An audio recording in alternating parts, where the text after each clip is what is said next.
하지 않았나? 오늘 제목이 말씀 전파와 그 때에 대한 내용인데, 오늘 제목을 따라서 말씀 전파하는 것과 때의 그 관계성을 한번 살펴보고, 우리가 전도라는 그 말씀의 그 전파의 그 의미를 때와 연결을 해서 특별히 말씀 전파라는 어떤 사명적인 부분, 사도행전에 나타나는 그 땅끝까지 복음을 전하는 이런 부분들을 때의 개념 속에 한번 연관시켜서 그 부분을 어떻게 말세적인 부분에서 우리의 소명이 단순하게 소명과 사명이라는 부분을 벗어나서 말세론적인 관점에서 우리의 어떤 그 본질적인 부분이 무엇으로 드러나야 할 것인가 하는 부분 한번 살펴볼 것 같으면은 오전 예배의 어떤 설교와 맥락을 같이 하는 부분이죠. 그런 부분들이 다음 시간에 말씀 선파라는 이러한 어떤 행위적인 부분을 떠나서 말씀 전파의 어떤 본질적인 그 부분이 우리의 신앙이라는 본질적인 어떤 개념과 어떻게 연관이 되어져야 할 것인가 하는 부분을 한번 살펴볼까 그래요. 우리가 어전에 했던 이 부분은 말세와 창세 이 부분들을 연결시켜 보았죠. 말씀과 창세와 말세 이 부분들이 결코 동떨어지지 아니하고 그 부분들이 고통이라는 이 개념 속에 하나로 일치가 되어진다 하는 부분을 살펴본 부분을 볼 것 같으면은 우리가 이 말세라는 이 부분 그 자체, 또 특별히 고통이라는 이 부분 그 자체, 그 다음에 창세에서 하고자 하는 이 부분에서의 일치성을 우리가 살펴보고 그 부분에서 말세에 나타나는 그 현상 중에 경건의 그 모양과 능력이 어떻게 상이하게 나타나는가. 지금 말해서 경건과 경건에 대한 그 개념이 능력으로 일치가 되지 하는데 그것이 모양과 능력으로 이렇게 대비돼서 나타난다 하는 것으로 우리가 한번 살펴봤죠. 그렇기 때문에 이 부분이 다른 개념으로 모양과 능력으로 나타나는 그 이유 하나가 그러니까 성경의 그 출발이라는 출발이라는 그 첫 창조의 그 세계에서 우리가 이해해보자 하는 이 성경에 대한 해석 자체가 잘못됐다는 거예요.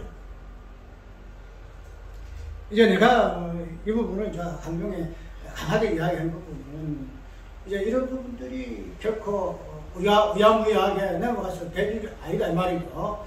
왜냐하면은 이러한 어떤 그 부분들이 우리가 지금 말세에 살고 있는 우리의 신앙생활의 다양한 모습 속에서 그냥 여과 없이 나온다는 거예요. 여과 없이 나오기 때문에 이런 부분들을 가지고 몇천 년 동안 다듬어지고 조직화되고 정립되어져 있는 성경에 대한 그 내용과 그 교리와 그 신학들을 왜 그냥 따잡아서 비판한다든지 그런 부분들을 재해석할 수가 있겠느냐 하는 그 부분을 이야기하는 것을 볼 때에 그럼 2000년 전에 1월부터 교부시들 이것까지 중세로부터 쭉 내려오고 지금까지 내려오는 그 말씀에 대한 해석의 그 정통성 그런 부분들을 우리가 강조하니까 맞아 그런 오랜 세월의 연륜을 가지고 다듬어진 기본이라든가 교리라든가 그런 부분을 무시할 수 없다는 그러한 일반적인 상식에 의한 가치 그런 부분을 강조하면서 우리가 함부로 해서는 안 된다라고 말을 함으로 인해서 맞아 그렇게 해서 안 된다라고 그냥 주저주저 할 필요가 없다는 거예요. 왜?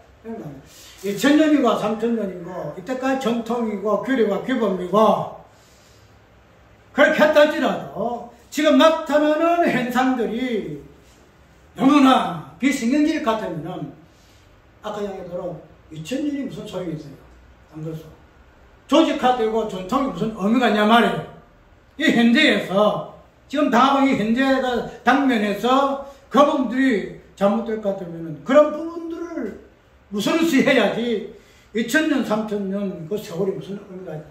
그것을 뭐 여러 사람들이 신학자들이 짜집기하고 조직화해서 하나의 틀을 만들었던 그 자체가 성경하고 틀릴 것 같으면 어느 쪽을 무선시해야 하냐 말이야. 그 부분에 대해서 나는 아니다. 전통을 왜 무시하느냐, 구분을 왜 무시하느냐. 내 그거 아니다는 거야.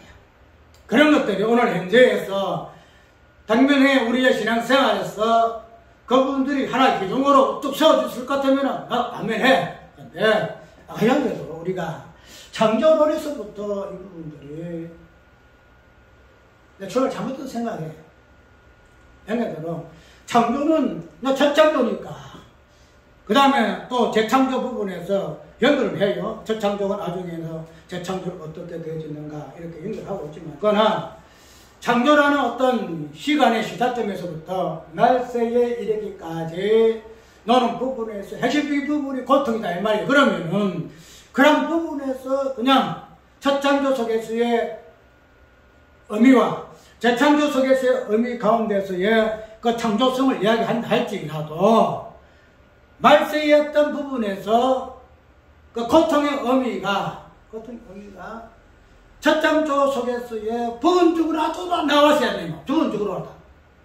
어떤 흔적이라도 보였어야 한다 이 말이에요. 그런데 첫 창조 속에서 그런 흔적이 없다 이 말이죠. 아야들은 막 우리가 창조 언약이라 이야기하죠. 창조 언약을 이야기함으로 해서 그 창조를 통해서 언약을 이야기를 좀 하고는 있어요. 하고는 했지만은 그런 부분들이 우리가 처음 시작할 때에 혼돈과 허감과 기쁨이라는 이러한 부분 속에서 그런 부분을 가지고 첫 창조를 완성해 나가는 하나님의 첫 창조 행위 속에서의 그 고통이 무엇인가 하는 이 부분은 그 맥락 그대로, 포용 그대로는 우리가 살펴보지 않았다는 거야. 아까 그냥 하나님의 창조다. 창조다. 새 창조에 대해 예뻐진 그 부분이다. 이 부분을 이야기하고 있는데, 그런데 포용 그대로 고통이라는 이 부분, 십자가라는 이 부분, 이 부분을 가지고 첫 창조 속에서의 포용되고 있는 혼돈과 허감과 공헌하는 이 개념 속에서 고통이 무엇인가 하는 부분을 가지고 창조 세계에서의 모든 창조물이 이런 고통의 의미를 표현하는 것을 드러내는 어떤 개체로서 하나님께서 창조하셨다 하는 부분을 이야기를 하지 못했다는 거죠. 그래서 그런 부분은 아니다. 왜 그런가? 이러한 첫 출발의 어떤 부분적인 부분에서부터 뭔가 어그러졌기 때문에 그러잖아. 단추를 낄 때에 뭐 해야 돼요? 첫 단추 잘 끼워야 돼요.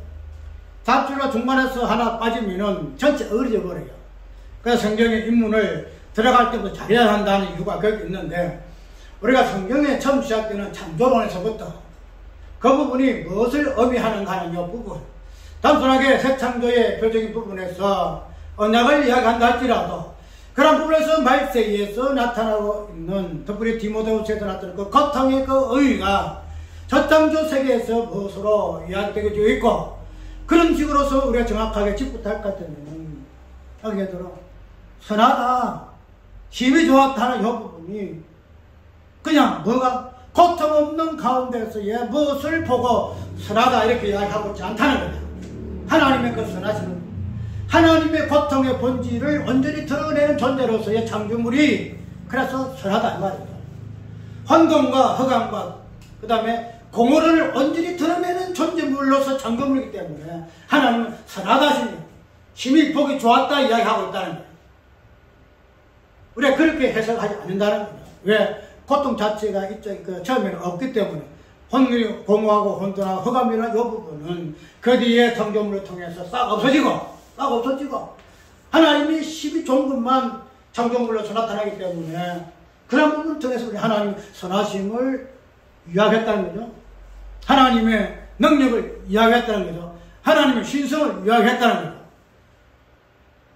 우리가 보통 로마서 보면 만물을 뭘 통해서 뭘 보죠? 하나님의 신성과 능력을 도리어 알게 되느니 그렇게 이야기하고 있잖아요. 그래서 하나님의 능력과 하나님의 그 신성이라는 것 자체가 창조물을 통해서 보여지는데 그런 창조물의 어떤 본질이 무엇인가 하면은 고통이다, 죽음이다 말이죠. 표현 그대로 흑암이고 혼돈이고 공허라는 개념이다 이 말이죠. 그걸 통해서 우리는 하나님의 신성을 보고 하나님의 능력을 보고 하나님의 선하심을 보고 첫 창조주의 하나님이 어떠하심을 찬양해야 한다 이 말이죠. 그런 부분도 우리가 이야기를 안 하잖아요. 그냥 창조론에서 하나님이 이렇게 저렇게 맺었다 뭐라 그냥 하나님이 첫날에 뭘 창조하고 인간의 마지막 6일에 인간을 창조했다. 그 창조였던 부분만 이야기하고 그래서 뭐 햇빛은 무엇을 이야기하고 무엇을 이야기하고 뭐 해와 달과 빛은 무엇을 하고 뭘 이 이야기만 한다는 거죠. 근데 전체적인 개념 속에서 아울러서 말하고자 하는 바가 뭔가 하면 흑암과 고통과 공허가 고통이다. 그 고통이 무엇인가? 흑암이 무엇인가? 공허가 무엇인가? 혼돈이 무엇인가 하는 부분을 드러내는 것 하나님의 창조물이다 이 말이죠.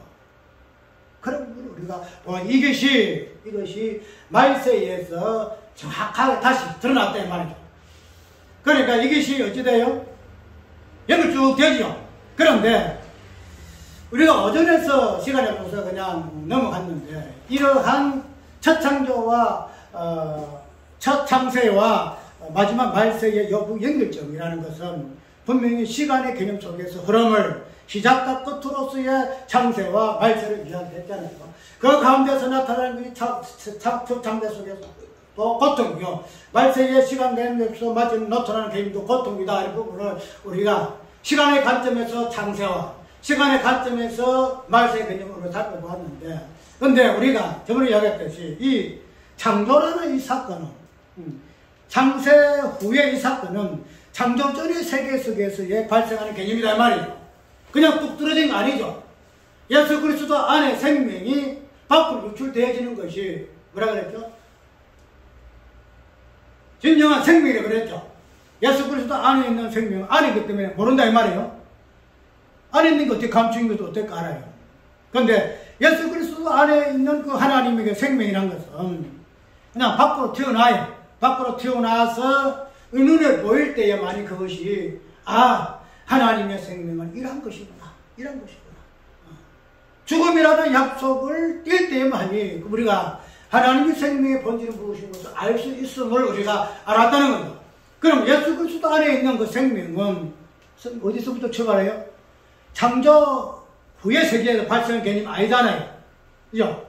창조 후에 발생한 개념은 하나님의 예수 그리스도 안에 그 생명이 유출된 그 부분을 설명하는 부분이거든요. 그래서 예수 그리스도 안에 있는 그 생명의 개념은 창조 전의 세계다. 지금은 영원 세계의 개념이다 하는 것으로 우리가 이해하는데 그러한 생명의 개념이 창조 후의 세계라는 이 개념을 통해서 보여주고 유출되어졌다는 것을 우리는 그래서 창조 언약이라 이야기하고 있다는 거죠. 그렇게 되면 우리가 오늘 고통이라는 이 부분도 창세론에서의 혼돈과 공허와 흑암의 이 고통도 어디에서 출발되었을까? 어디서 출발했죠? 창세전의 세계에서 영혼 세계에서 특별히 영혼 세계의 본질은 누구시오? 하나님이시다 말이죠. 성부와 성자와 성령 하나님이시다 말이죠. 그러면은 혼돈과 공허와 흑암이라는 이 고통의 어떤 본질적인 의미는 어디서 찾아야 할 것인가? 영혼 세계에 존재하시는 하나님의 어떤 본질에서 차지한다는 거죠. 그렇게 되면 우리가 단순하게 그냥 이 고통이라는 것 자체를 현상 세계에서만 우리가 경험할 수 있는 콩각에서 경험하고 통증을 느낄 수 있는 그런 개념 고통이 아니고 창세전의 하나님의 어떤 본질 속에서 경험하고 맛보고 이해할 수 있는 개념으로서의 그 고통을 우리가 이해한다는 거죠.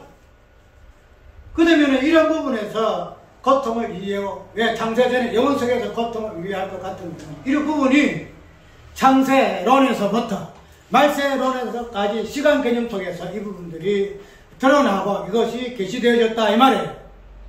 그런데 그런 부분을 우리가 창세전에 하나님의 어떤 본질적인 부분에서 그 고통, 그 고난은 그냥 하나님의 창조적인 세계이기 때문에 우리가 현상 세계에서, 창조 세계에서는 그 부분이 무슨 의미가 있나 하죠. 그렇지 않다는 거죠. 그러니까는 우리가 이런 관점에서 성경을 해석하게 되게 되면은 아까 이야기한 대로 하나의 이 땅에 있는 모든 부분은 부분적일 수밖에 없다 이야기했죠. 우리가 보는 것과 생각하는 것과 우리가 뭐 만지는 이 부분들은 하나의 부분적이다. 분명히 고린도후서 이야기했죠. 보세요. 그러면은 고린도후서 나타나는 부분적인 그림과 같은 그런 부분으로서의 어떤 개념 이해가 되면은 우리는 확실한 실상은 창조주는 영혼 세계에서 있었던 그 부분을 우리가 확실한 실상으로 우리가 유의할 수 있어야 할 것인데, 그거는 영혼 세계니까, 하나님 비밀에 쌓여 있으니까, 우리 어떤 상식으로서 이해할 수 없으니, 뭐 사도 바울의 삼성경 봤으니, 하나의 신비의 세계여 우리가 이해할 수 없는 부분이니까, 그냥 이 땅에 있는 이러한 현실에서만 우리가 만족하고 우리가 이해하는 것은 족하다. 그럴 것 같으면 아까 이야기했도록, 그냥 창세로부터 말씀은 시간 속의 흐름에서의 고통만 이해할 수밖에 없다는 거죠. 그러면 그것이 무엇이다? 부분적이다. 부분적이다. 그림자로 보는 것 같다. 그림자로 보고 거울을 보고 내가 얼굴을 봤다. 돌아서면 어떻게 돼요? 잃어버리고 희비해요. 내가 코가 어떻게 생겼었더라. 그림자가 거울을 봤더니 잘 보는데 돌아서 버리면 이 희비해요. 그래서 뭐가 돼요? 불안되는 거예요. 우리의 신앙과 우리의 믿음과 우리의 구원과 모든 하나님의 계시였던 은혜의 실상들이 모호할 수밖에 없다. 그렇기 때문에 우리가 이래요. 우리의 모든 것이 그냥 불확실해요. 그림자예요, 그림자. 뭐 그림자 같이 그냥 뭐 지팡이가 소경이가 지팡이를 쥐고 덕덕덕 하는 이런 현상일 수밖에 없다는 거예요. 근데 성경은 뭐래요? 듣고 배우고 봐라. 확실한 일에 봐라. 확실한 일에 가라. 성경을 배워라. 확실한 일에 가라. 그래서 그런 부분을 보게 되게 되면 우리가 그냥 이 땅에서 모호한 부분, 그림자를 보고 우리가 확실성을 배우고 그거는 우리가 뭐 효과적인 부분에서 알겠죠. 우리가 어떤 확실한 실상을 보고 내가 아는 것이 이것이 진짜야. 하늘 세계에서야. 땅의 세계가 하늘 세계에 있었어야 그 실상을 통해서만 오늘 우리의 계시의 내용들을 이해할 수 있다는 거예요. 내가 왜 이 말을 하는가 하면 오늘 이 부분이 이어날 부분이 뭔가하면은 경건의 능력과 모양이고 경건의 능력 모양이 일반이죠. 모양인데 이 부분들이 고통이라는 이 부분을 가지고 이런 개념으로 나왔다는 거죠. 그럼 이런 고통 그 자체가 해석이 어떻게 된다고 그랬죠? 능력과 모양으로 해석이 나눈다 그랬죠. 고통의 해석이. 그러면 이런 부분에서 우리가 모양도 있고 능력도 있으니 우리가 모양을 하다 보면은 능력의 실체를 우리가 만질 수 있겠네, 맛볼 수 있겠네. 이렇게 해서 그냥 우리가 모양을 취하고 어떤 흉내를 내고 이런 부분을 우리가 해야 될까 하는 부분에서는 아니다 말이죠. 모양과 능력은 별개, 완전 다른 개념이다 말이죠. 그렇게 될 것 같으면 이러한 모양과 능력의 어떤 그 해석에 대한 대비가 개념 자체가 어디서부터 왜 이렇게 되었을까 하는 이 부분은 초창조 세계에서의 시간 개념, 창세의 개념과 말세의 개념 속에서 쭉 흐르는 그 시간 개념 속에서요, 그 부분을 시간을 어떻게 해석할까? 즉, 쉽게 말해서 시간을 통해서 무엇을 해석을 해요? 고통을 해석하는데 고통. 시간을 통해서 경건을 해석을 해내요. 그렇기 때문에 시간의 개념 속에 고통을 이해하고 경건을 이해하다 보니까 어떻게 돼요? 시간이라는 것은 전bin적인 거죠.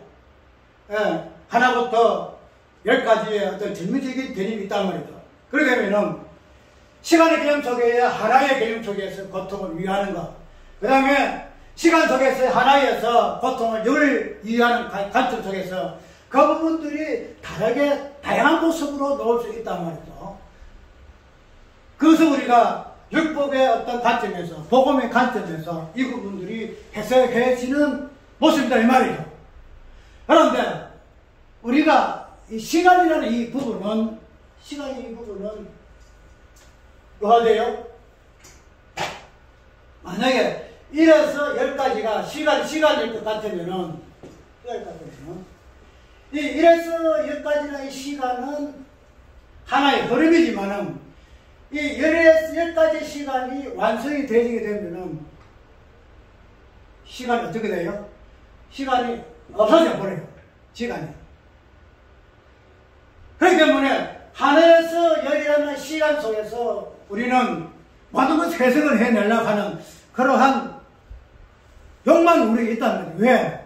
우리는 하나에서 사는 존재요, 2에서 사는 존재요, 9까지 사는 존재고 마지막에 10을 바라보고 사는 존재이기 때문에 이 부분에서 다양한 모습으로 이 시간을 구현을 해내요. 아, 하나의 시간은 이런 거야, 2의 시간은 이런 거야. 근데 쉽게 말해서 시간이라는 것은 변동이 된단 말이죠.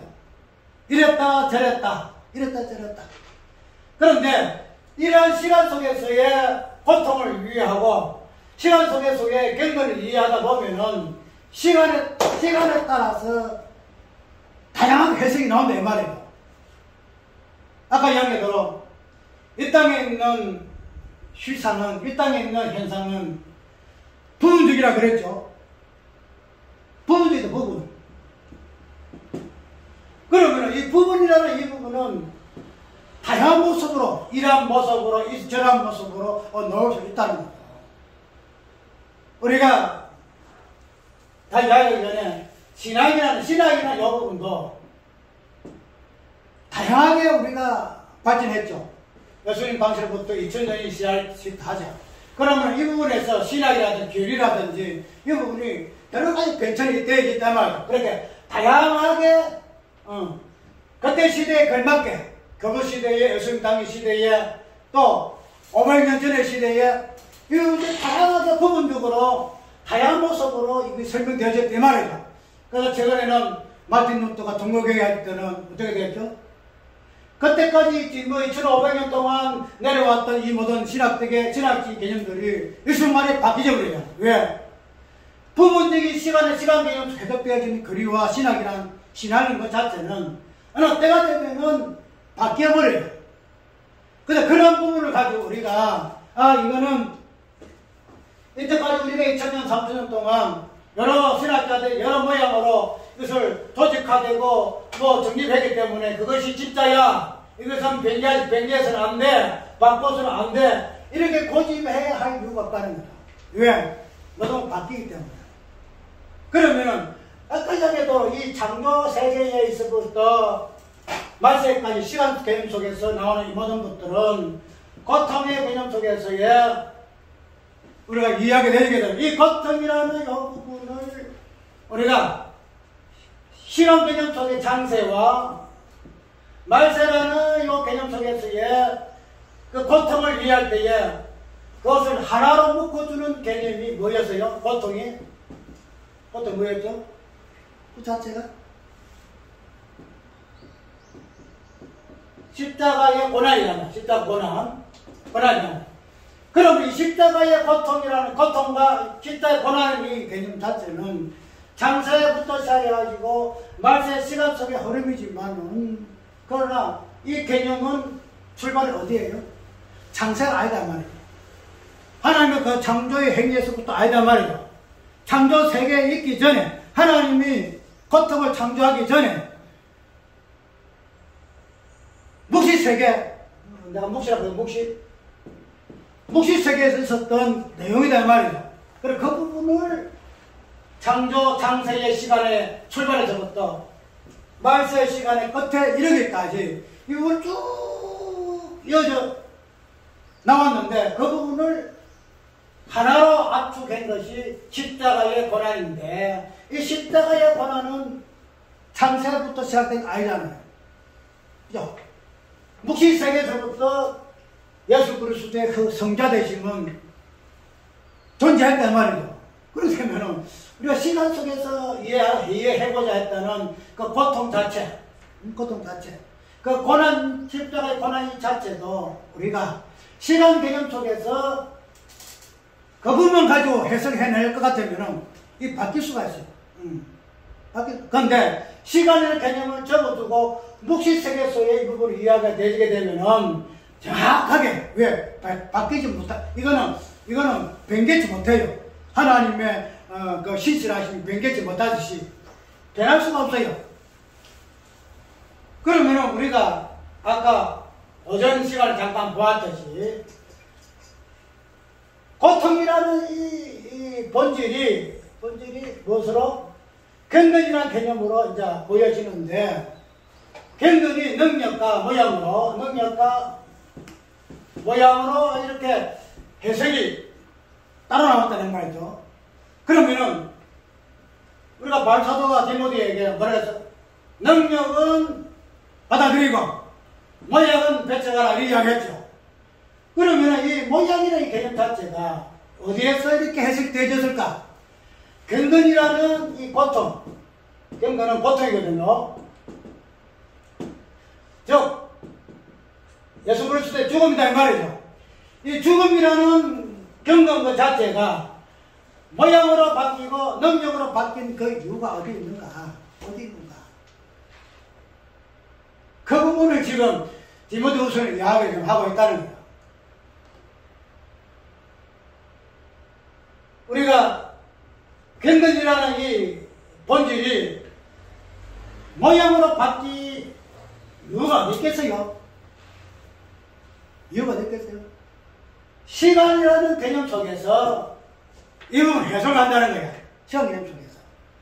시간이라는 개념은 아까 얘기했던 다양하게 2000년 전에 2000년부터 시작했던 그 시간을 대하고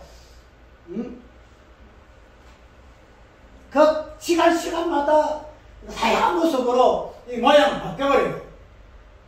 그러면은 그 사람들이 이런 경건을 능력이 아니고 모양으로 바뀌었다 하는 이 부분, 아까 얘기했던 모양이 뭐라 그랬죠? 부모를 공경하는 거. 공경하는 거. 부모를 공경하지 아니하는 것이 고통일 것 같으면은 내가 고통 당하기 싫으면 내가 부모를 공경해야 되는데, 겸손하지 아니하는 것이, 겸하는 것이 고통일 것 같으면 내가 겸한 대신에 겸손하면 되지 않느냐. 이 부분을 가지고 뭐예요? 고통의 본질을 바꾸려고 했다는 거죠. 아까 얘기했잖아. 이 고통이 죽음은 시간 속에 있는 개념이 아니에요. 시간 개념 속에. 시간이라는 이 개념을 가지고 해석을 해낼 수 있는 개념이 아니다 이 말이죠. 그런데 그때 시대의 사람들이 이 시간 안에 있는 시간이라는 개념을 가지고 경건의 능력을, 죽음을 해석을 하다 보니까 어떻게 돼요? 변질을 하는 거야. 변질. 왜냐하면 이 땅에 있는 시간은 변질이 본질이에요. 시간이 있으니까 다른 말 있잖아. 세월이라면 다 변하기도 하고, 우리 인간도 그렇잖아요. 뭐 다 시간 다 변해요. 자, 그러면 뭐 기대할 거 없고, 그런 부분을 가지고 우리가 경건의 모양과 경건의 능력이 어떻게 달라졌는가 하는 부분을 우리가 보게 되어진단 말이죠.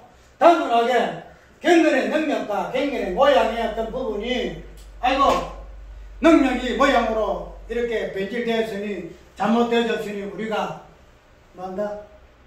그거 바꾸면 될 거 아니냐? 이리 쉽게 생각할 수 있겠죠. 그런데 이것이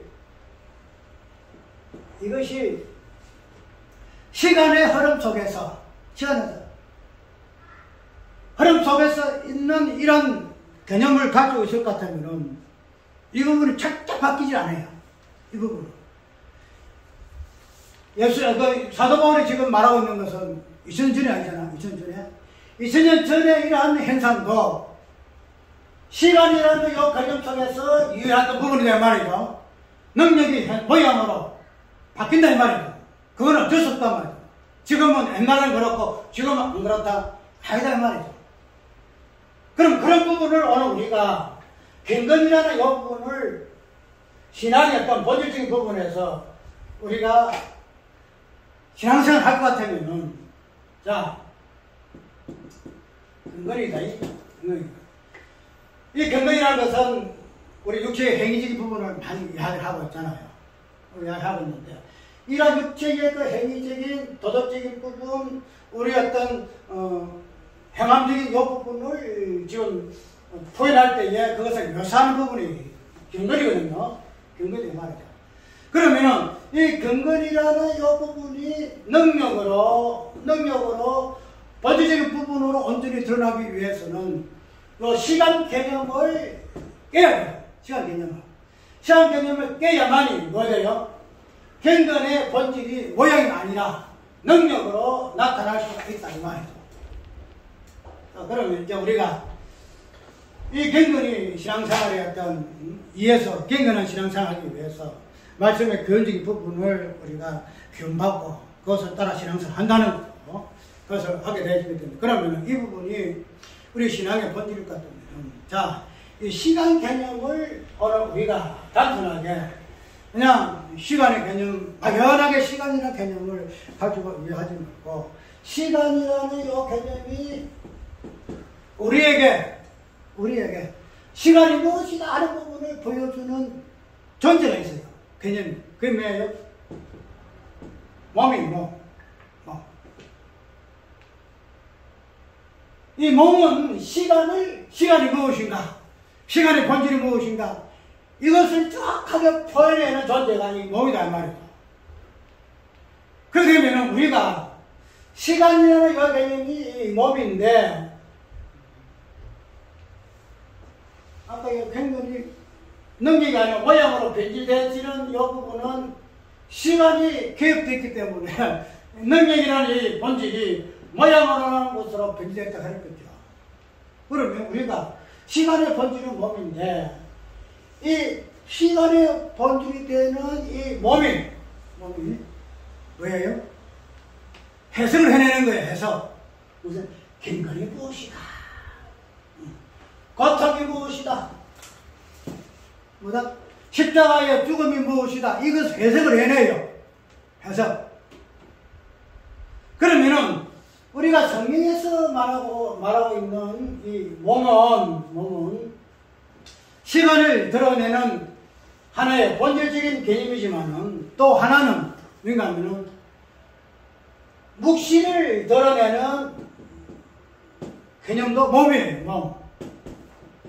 단순하게 몸은 어떤 우리의 현상적인 그 시간, 현재의 시간을 드러내고 그 부분을 보여주는 하나의 개체지만은 그러나 또 다르게 이 몸은 무엇을 보여준다? 시간이 아니라 묵시를 보여주는 개념이에요. 그러면 우리가 이 몸 두 가지 몸이 있어요. 몸이라는 개념이 시간을 보여주는 몸하고 묵시를 보여주는 몸이 있다는 거죠. 그러면은 아까 형님처럼 경건의 어떤 모양과 능력이 무엇으로 관련되어 그랬죠? 시간을 통해서 관련된다고 그랬죠. 그러면은 시간이라는 이 몸을 통해서 경건의 능력과 모양으로 가린다 이 말이죠. 쉽게 말해서 시간이라는 몸을 가지게 되게 되면은 경건의 능력과 모양으로 갈라질 수밖에 없어요. 갈릴 수밖에. 결국은 모양을 취할 수밖에 없다 이 말이죠. 아까 그 사람들이 그랬죠. 능력은 경건은 모양은 있으나 모양이 있다 이죠. 근데 뭐예요? 능력은 부인한다는 거예요. 능력이 안 붙다 이야. 너는 필요 없어. 모양만 있으면 되지. 그런데 한 말이죠. 그러면은 경건이와 시간이라는 이 몸을 통해서 나오는 해석의 결론은 뭐냐?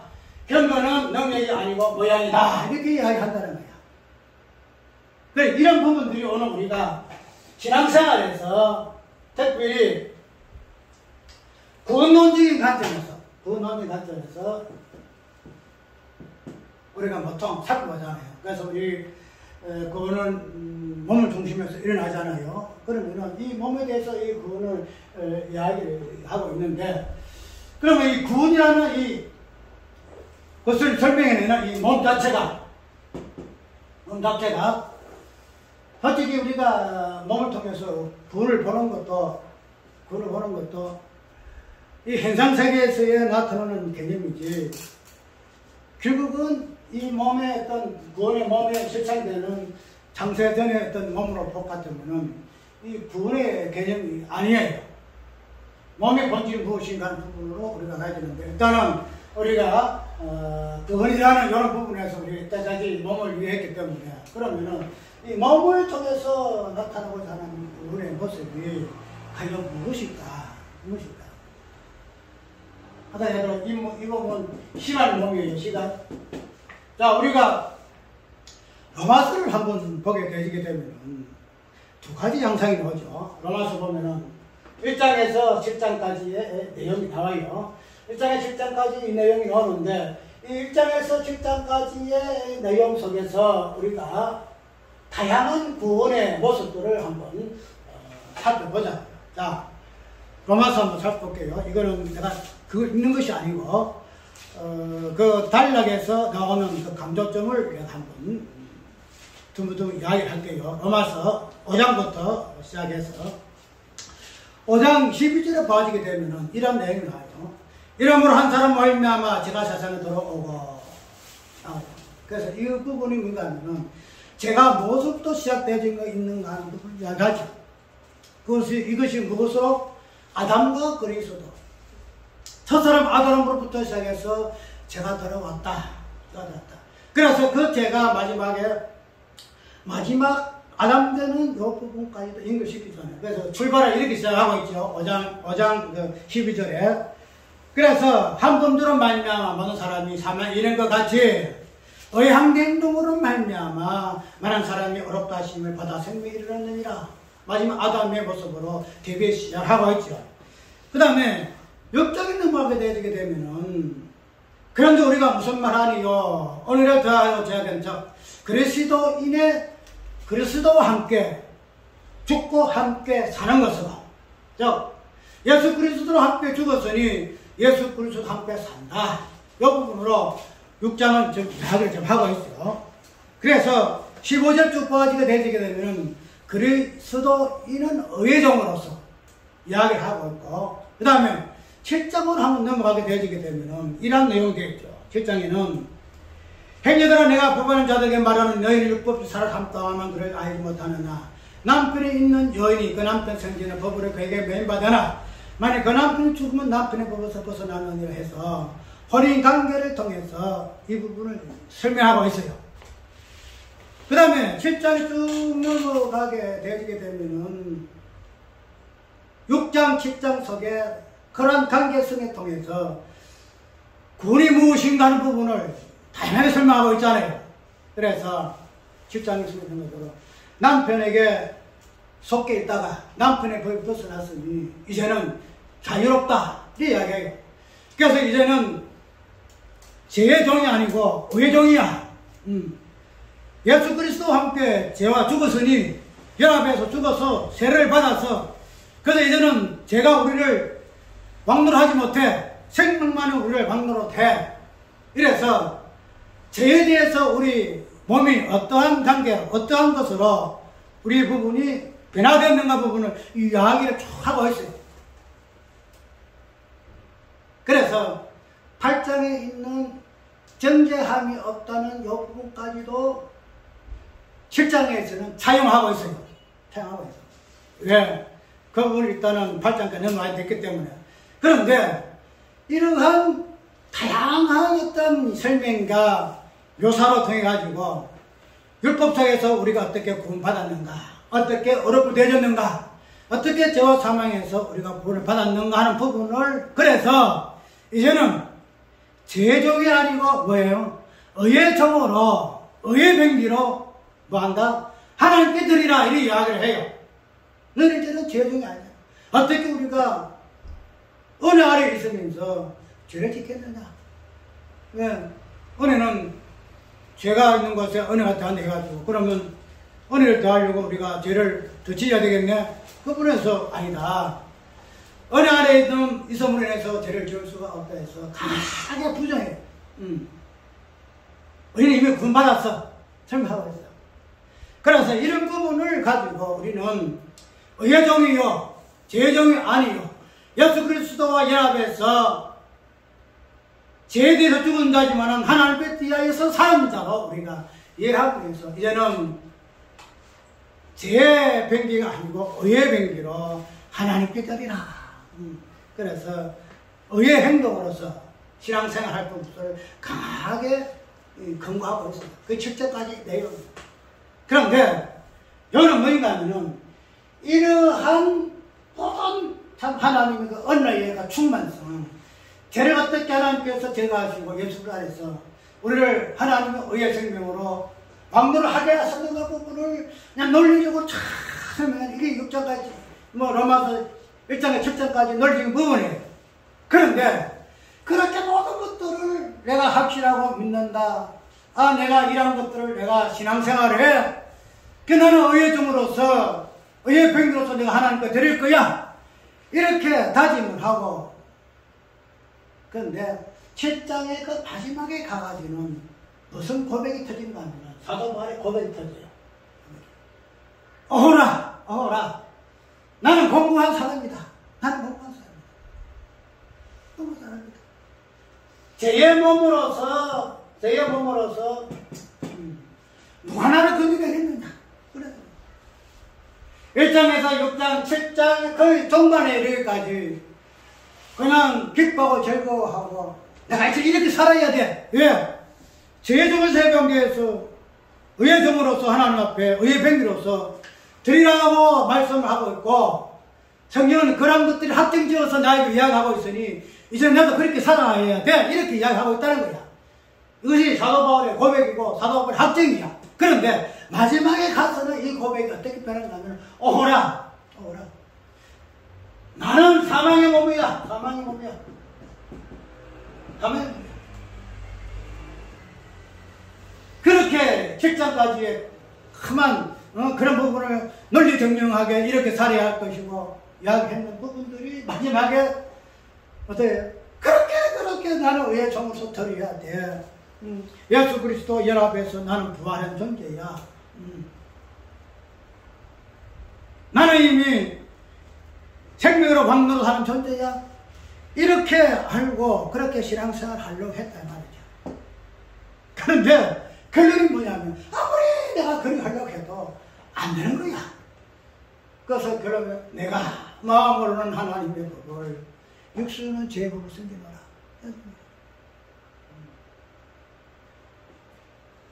여기에서 우리가 볼 수 있는 것은 뭐냐면 그렇게 구원을 노래하고 구원을 확정짓고 경험하고 거기 그냥 안다고 자체했던 사도 바울의 이 몸의 고백 자체가 왜 7장까지의 그 부분으로 결론 짓는가 하면 아까 뭐예요?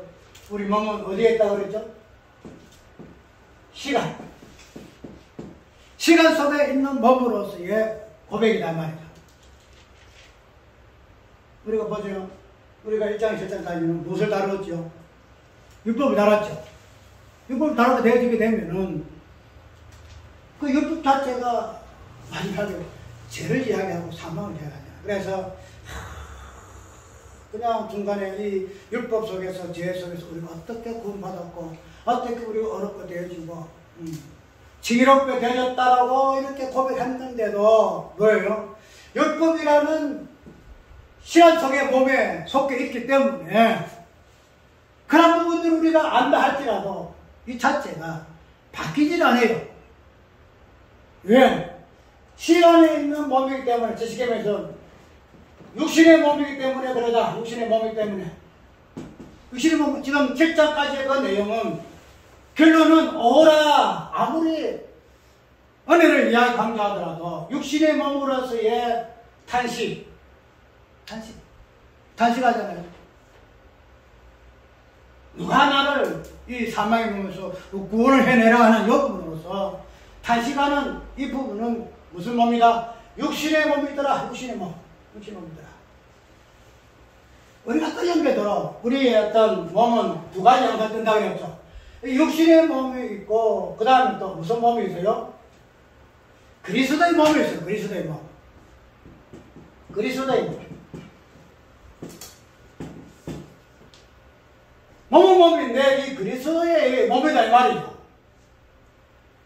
자, 우리가 그리스도의 몸을 또 육신의 몸과 대비를 시켜봐요. 육신의 몸은 뭐예요? 한계예요, 한계. 그러나 마지막에 막 이렇게 은혜의 풍성을 우리 맛보고 내가 그래 살아야 된다. 내가 죄 안 져야 된다. 지금 내가 죄 짓고 안 져야 생기를 살아야 된다 할지라도 그게 안 되는 거야. 왜? 시간의 몸은 자꾸 변해. 변한 것은 본질이 없다는 거예요. 본질은 안 변하거든. 겉의 모습이기 때문에 이랬다 그랬다 저랬다 그랬다 마음은 그냥 내가 오늘은 뭐 해야 되겠지, 내가 절대 가늠죄 안 지어야 되겠지, 거짓말 안 해야 되겠지, 도둑질한테 헬기 안 부려야 되겠지 해도 자기 차월이다. 그래서 오라 안 온다는 이 육신의 몸이 한 배다. 그러면은 우리가 이 그리스도의 몸 한번 보자. 그리스도의 몸. 우리 십자가지의 모습이 육신의 몸이죠.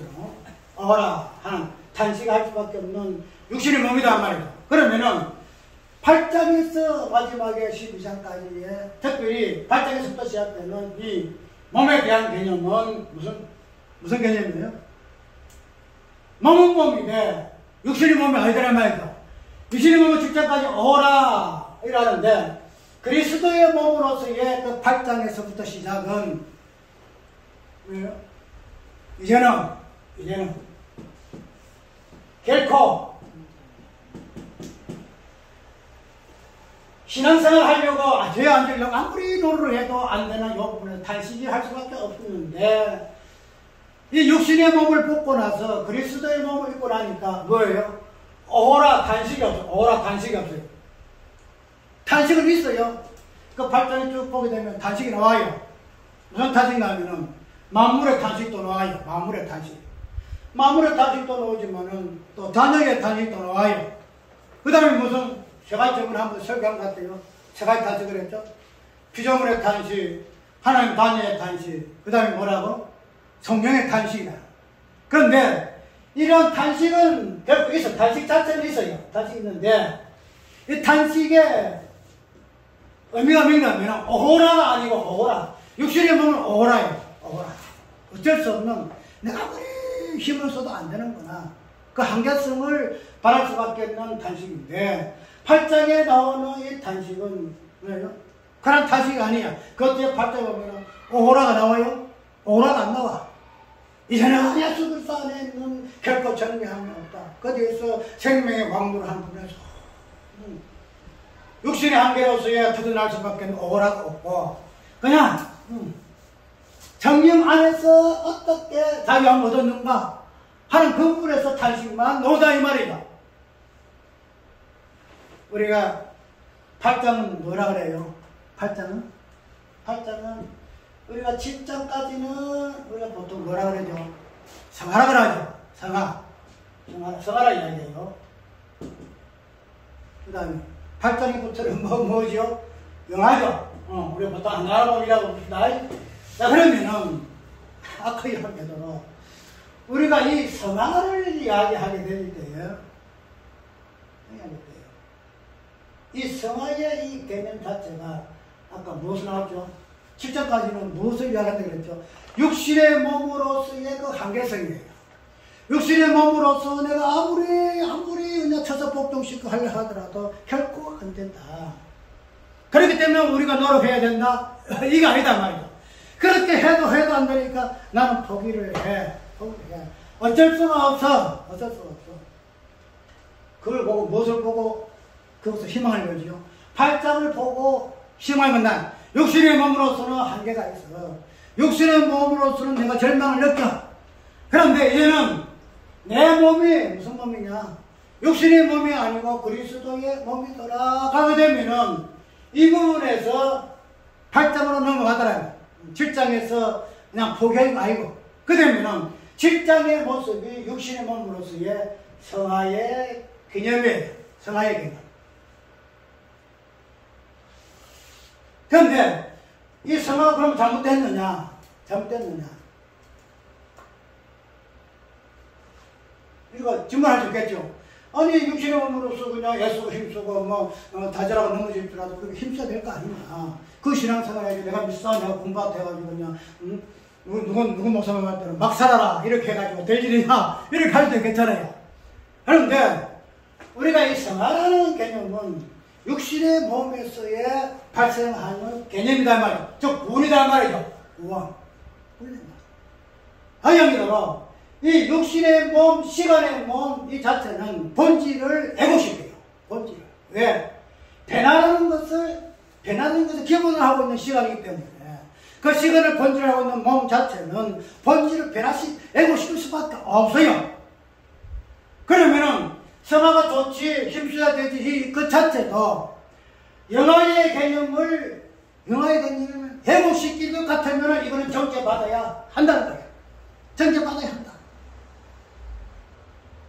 내가 성화를 이야기하는 많은 사람들에게 미안하지만은 성화는 정죄받아야 돼요. 왜? 성화는 육신의 몸에서 나오는 오라의 탄식, 오라 탄식. 그것으로만 우리가 로마서가 끝날 것 같으면은 맞아. 아이고 뭐 성화 그냥 해야지. 뭐 7,800이라서 10부 찍어서 안내만 나면 어디서 하다 보면은 뭐 성화 영화 처음 되면 그것까지 해야지. 우리가 판타지 소설을 보게 되면은 판타지 보게 되면은 어떤 게 오는가 하면은 판타지 볼 때 무협지를 봐요. 무협지 보게 되면은 재밌는 게 나와요. 무슨 재밌는 게 하면은 어떤 무사들이 있는데 무사들인데 이 무사들의 단계가 있어요. 처음에는 뭐가 하면 삼류무사 이 나와요. 그 다음에는 뭐가 하면 이류, 그 다음에 인류, 그 다음 또 뭐가 하면 절정, 그 다음에 초절정, 그 다음에 초절정 하면 하경. 제일 마지막에 뭐가 하면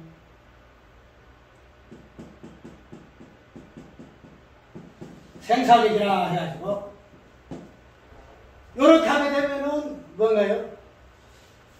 이 경지에 이르려면은 저쪽 3에서 하나, 둘, 셋, 넷, 다섯, 여섯, 일곱 이래가지고 이렇게 나눠요.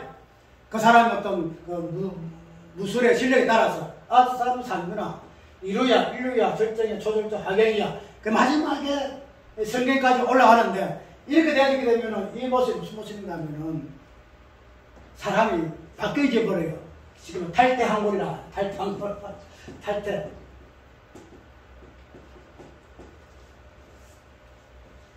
거기도 몸 자체 모든 것이 바뀌어져 버려요. 그래가지고 인간의 최고 정성기 되는 20대 초반으로 그걸 뭐라고 하면 사람이 발로 한동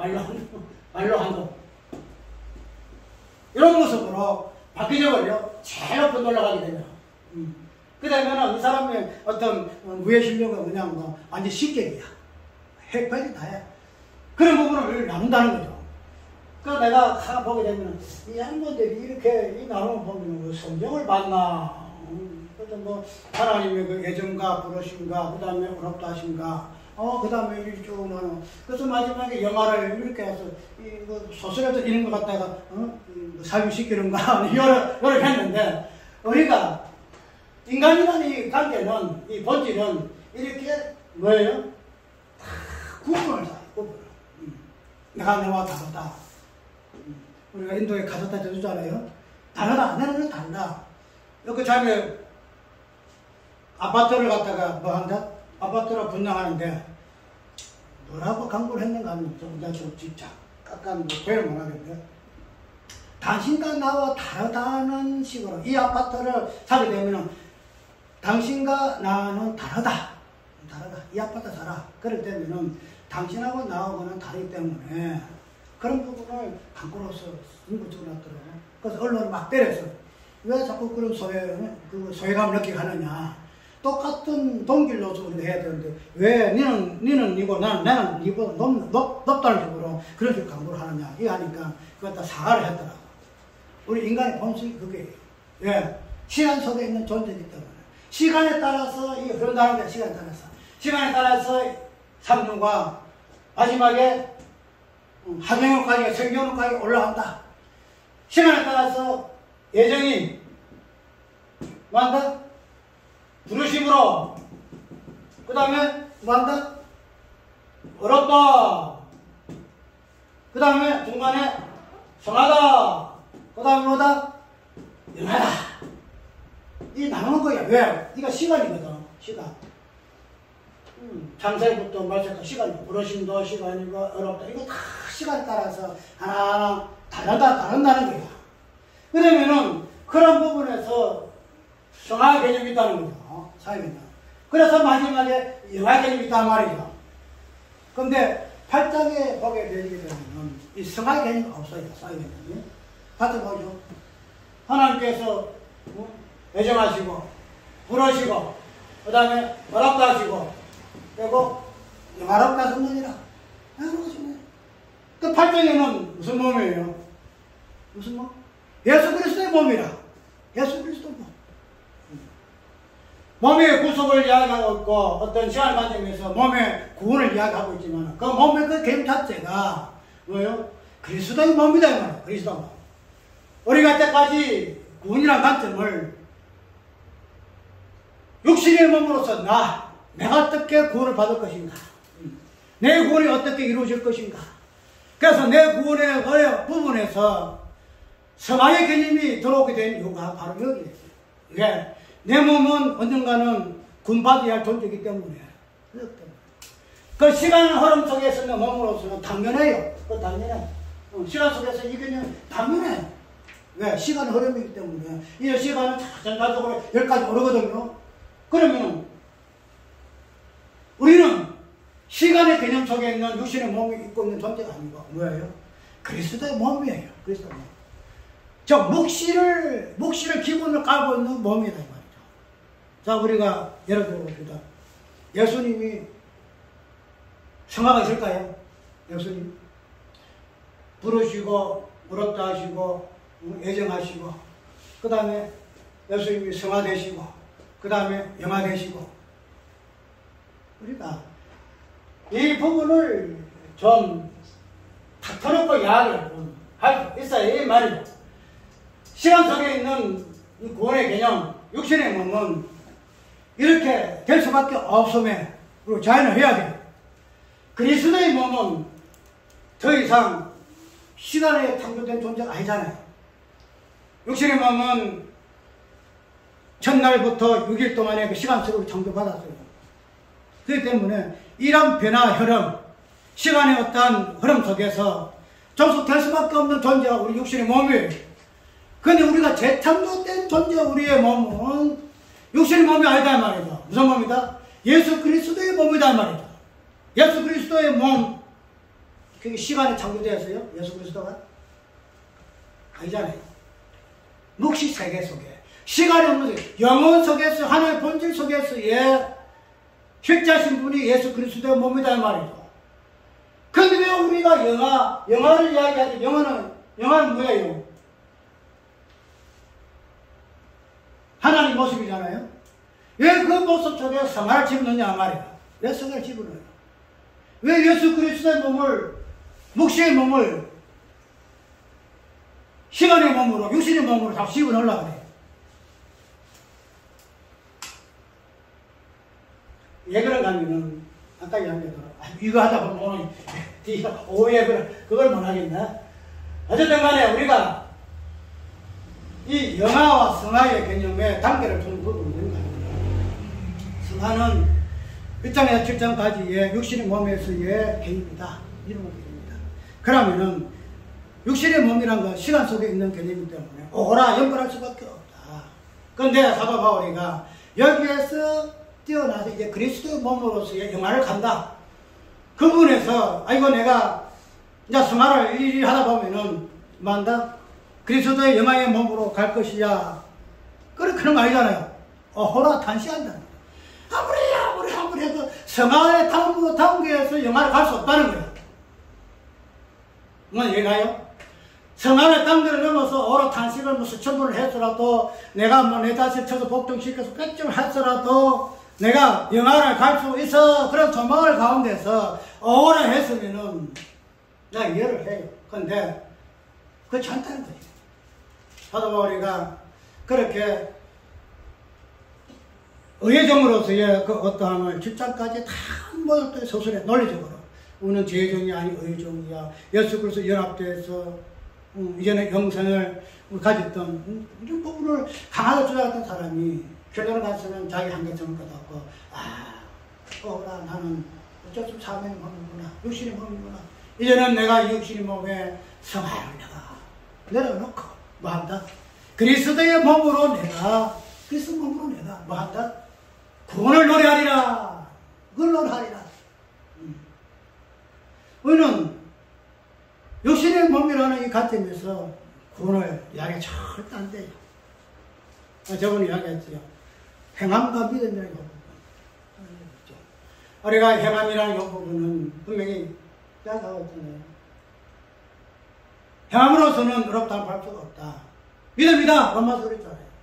그런데 이 믿음과 행함이라는 요 부분을 어떻게 아까 성화의 개념으로 성화의 개념으로 이야기하는 것이 행함의 행함.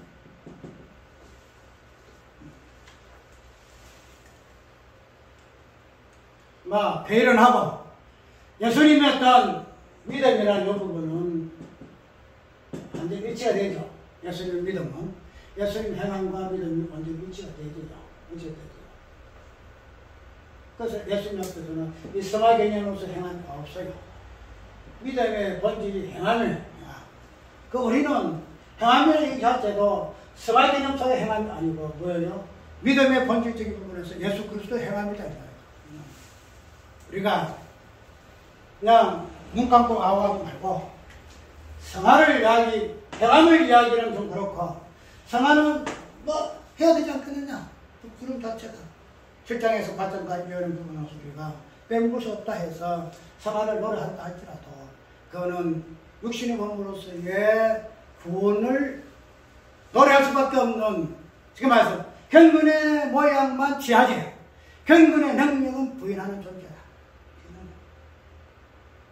우리가 영화의 속에서 예수 그리스도의 어떠함을 처음부터 드러나잖아요. 예수 그리스도 몸으로서의 영화를 보고 있기 때문에 그 예수 그리스도 몸으로서의 영화의 개념이 예수 그리스도의 삶의 모습이에요. 근데 우리는 있다가 왜 성화의 개념 속 육신의 몸 속에서 우리가 구원을 노래하려고 그러냐 말이죠. 이제는 이때 이상 성화의 개념도 없다. 우리가 이 부분을 오해한 부분은 시간 속에서의 육신의 몸을 가지고 구원을 해석해내려고 했기 때문에 그러하다. 이제 우리는 육신의 몸에 종속되어 있는 시간의 개념, 시간의 몸의 개념으로 구원을 이야기하지 말고 묵시 개념 속에 예수 그리스도 몸으로서의 구원을 이야기하게 될 때에는 구원을 영화롭게 이야기할 수 있어요. 내가 어떻게 내가 뭐 넘어지도 7.8기 할 것이라는 그런 관념 속에서 성화가 아닌 거. 이미 예수 그리스도 몸으로서 하나님 보좌 우편에 앉은 예수 그리스도의 앉은 그런 모습으로서의 그리스도 몸의 구원 부분을 성경은 이야기하고 있다는 거예요. 그러면 이제 이런 부분으로서 성화, 영화의 관계성을 이야기했고, 이제 말씀의 그 전파와 그 때의 부분은 우리가 아까 이야기대로 처음에 말씀 선포라는 이 개념은 어떤 사도행전에서 우리의 소명이죠. 닦고까지 우리가 말씀 전파하라 이런 부분인데, 그런데 이 말씀 전파의 사명적인 부분보다도 이 부분들이 사도행전을 보게 되면 예수께서 제 아들을 명하실 때도 말세거든요. 말세. 오순절 그 자체가 말세 개념이잖아요. 그 말세라. 그 말씀 속에, 말세 속에서 말씀 전포에 소명이 있다는 거죠. 그러면은 이 말세의 개념이 단순하게 세상 끝이야 해서 말세가 아닌가. 왜요? 말세가 말세에 되시는 이유는 뭐냐면 말씀이 선포되질 때의 말세예요. 그게 말세가 되어졌으니 우리가 막 마지막까지 그냥 우리가 말씀 선포해야 된다 이거 아니고, 말세라는 개념은 말씀 선포와 맞물려 있다 이 말이죠. 우리가 이 본문 성경에 이야기했죠. 때를 떴든지 못 얻든지 이래야 해요. 때를 얻든지 못 얻든지. 그래가지고 아이고 전도를 기회가 있든지 없든지 우리 이해를 하잖아요. 아 내가 저 사람 전도해야 되는데 저 사람 시간이 있겠나, 아니면 그 사람 내가 초청해야 되는데 시간이 있어가지고 나도 선포할 수 있는 기회가 있겠나 없겠나 이거 보잖아요. 그러한 말씀을 선포할 때가 어떤지 못 얻든지 그 뜻이 아니다 이 말이죠. 그러니까 때라는 것은 내가 말씀을 선포함으로 인해서 때가 발생해버려요. 무슨 때? 말세가 발생해버려요. 말세가 듣든지 아니 듣든지 아니고, 듣든지 아니 듣든지 내가 말씀을 선포하기 위해서 사람이 들을 기회를 내가 찾아서 말씀을 선포해야 된다가 아니고, 때라는 것은, 말세라는 것은 말씀을 선포함으로 인해서 드러나는 개념이기 때문에 뭐 해야 된다? 듣든지 아니 듣든지 그 어떤 뭐 기회가 아니고 조건이 한계가 아니고 그냥 무조건 선포하라 이게 무조건 선포. 그래야 뭐가 된다? 말세가 되어진다는 거야. 말세가. 우리가 이런 가지고 말씀을 안 보잖아요. 말씀의 현상을 쫓아 뭐 어쩌고저쩌고 하는 거야. 그러나 말세의 진정한 현상은 뭐예요? 말씀이 선포되질 때에 그게 말세야. 말세 지키면 말씀이 선포 안 되면 그거 말세가 아니야. 말세가 아니야. 그때 왜 돼요? 말세가 되어야 고통을 때가 이런다는 거야. 말세가 되어야 뭐야? 예수 그리스도 십자가의 고통이 드러난다는 거야. 그게 말세야. 그런데 말씀을 선포하지 아니하고 그러므로 말세의 때가 생기지 아니하는데 어떻게 말세가 나오고 예수 그리스도의 고통이 십자가의 죽음이 드러날 수 있겠냐 말이죠. 말세는 고통의 때야. 예수 그리스도 십자가 죽음의 고통의 때가 말세다 이 말이죠. 그것이 십자가의 말씀이 되는 예수 그리스도 말씀을 선포하실 때에 뭐가 된다? 말세가 말세 되어진다. 이때까지 아이고 말세는 뭐 하나님 알아서 하시겠지. 그 시대는 아무도 몰라 이랬잖아요. 하나님의 주권인데 우리가 어떻게 말세 이러니, 그래서 뭐 말세 이러니 메시가 언제 뭐 이렇게 이야기하면 2단 3단 이야기했잖아요. 아니란 말이죠. 그런 말세가 아니고, 말세는 하나님의 말씀, 예수 그리스도 말씀이 선포되어지는 때가 말세. 그러니까 우리는 뭐예요? 말씀을 선포하는 자예요. 우리는 말씀을 선포하는 자. 말씀을 선포하는 자로서의 말세를 사는 자야. 예. 말씀 선포함으로 해서 말세가 우리 속에 이미 임하였기 때문에 그렇다. 그래서 말세 유발자라는 개념이 연결되어 있다. 우리는 말세 유발하는 자다. 뭘 통해서 말씀을 선포함으로. 그러면은 아까도 말씀의 선포라는 것은 말씀이 뭐죠? 말씀은 뭐예요? 고통이 어렵죠. 고통. 말씀을 선포한다는 것은 예수 그리스도 그 십자가의 그 고통, 고난을 선포하는 것이 말세다 말이에요. 그것이 말씀 선포하는 거예요. 그것이 말세가 말세되게 한다는 거예요. 그러면 왜 우리가 이런 부분을 말세를 우리가 철저해야 될까? 계시록 마지막 보게 되면 이런 말이죠. 아멘 주 예수여 오시옵소서. 아멘 주 예수 오시옵소서 하잖아요. 마지막의 소망이 사도 요한의 소망이요. 모든 교회의 소망이 되는 거예요. 아멘 주 예수여 오시옵소서. 오시옵은 뭐예요? 말세잖아요. 그런 부분을 사도 바울은 계시록을 이야기하면서 일곱 교회에 보내면서에서 말세가 무엇인가 부분을 정보하고 있다는 거지. 그러면 왜 우리가 말세를 책정해야 할까? 말세라는 것은 모든 것의 일시예요. 모든 것에. 모든 것 연합. 예수 그리스도의 땅에 오셔서 말세를 말세되게 하신 거 인해가지고 마지막에 기도하시는 거예요. 아버지와 내가 하나 된 것 같이 하나 되게 하시옵소서. 이때까지 당신이 그냥 33년 동안의 그 삶 사역의 목적 자체, 우리를 구원하신 목적 자체도 아버지와 아들이 하나 됨의 목적이 있다는 거죠. 목적. 그 때문에 예수께서 말씀을 말세가 말세대에게 당신이 오셨다는 거죠. 말씀을 선포하셨다는 거죠. 그 때문에 오늘 우리의 말씀 선포함으로 말세가 말세대에게 할 것 당위성이 어디에 있느냐. 당신이 그냥 목사가 되시니까 말씀 선포한다. 그게 아니라는 거죠. 딴 것까지 우리가 복음을 전하여야 한다 하기 때문에 우리가 복음을 전하여야 한다. 이거 아니단 말이죠. 말세가 말세에 되어지고 말세를 통해서만이 아버지와 아들이 하나됨이 성취되기 때문에 즉 하나님의 하나님 되신 하늘에 계신 하나님이 땅에 계신 하나님이 그냥 하나 되어지는 진정한 하나님으로서의 회기가 바로 말세의 개념 속에 드러나기 때문에 우리는 말세가 말세되게 해야 한다. 말세되게. 어떤 자연적인 시간 속의 말세가 아니라 말세의 본질 속에서 그 본질의 개념으로서 말세를 우리는 촉발시켜야 한다. 촉발시켜야 한다. 뭐 탁 던져가지고 말세 툭 치나도 해야 된다는 거다. 그것은 오직 말세의 고통의 본질이 되는 예수의 십자가의 부활. 십자가 부활에는 이러한 삶밖에 이것이 말씀 선포의 본질이더라 말이죠. 그냥 나가서 예수 믿었어요. 이거 아니다 말이죠. 그런 부분은 사도 바울은 디모데후서에게 네가 말씀을 선포해라. 때를 얻든지 안 듣든지 그 사람 듣든지 말든지 예. 우리는 말세를 유발하는 존재이기 때문에 예수 그리스도 그러했기 때문에 그런 존재로서 교회로 삼으셨기 때문에 우리에게 말씀을 주신 이유가 여기 그것이 우리의 소명이다. 오늘 우리가 조금 시간이 그래졌는데 어쨌든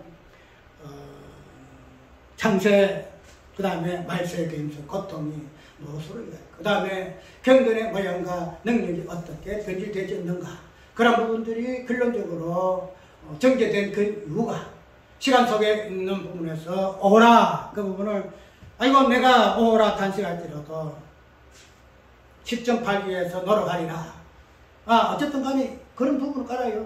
뭐라 연합되지 아니하느냐 저와 사명에서 우리가 생명에서 하나님과 연합되지 않느냐 그때 우리가 신앙생활 하느냐 그건 맞아요. 그건 맞아요. 근데 그게 육신의 몸으로서의 한계성이에요. 그런 부분을 그리스도의 몸으로 뛰어넘어서 오라가 아니고 육신의 몸으로서 오라가 아니고 성령의 탄식으로서의 그리스도 몸으로서의 영화의 관점으로서 우리가 부분을 보고 7장에 6장 5장에 나오는 그리스도의 구속의 그 논리성 그 본질의 의미가 어떠한 것을 이야기해야 한다는 거죠. 성화의 개념은 절대 안 돼요. 절대 안 되고 성화 없이 나를 그리스도의 몸으로 영화롭게 하셨구나. 영화롭게 하셨구나. 때가 되면은 내 그리스도의 몸된 교회가 구속함을 기다리는 가운데서 소망 중에 있는 존재로서 우리를 묘사하고 있다는 거죠. 그러니까 절대 육신의 몸을 벗어요. 시간 속에 있는 몸을 벗어요.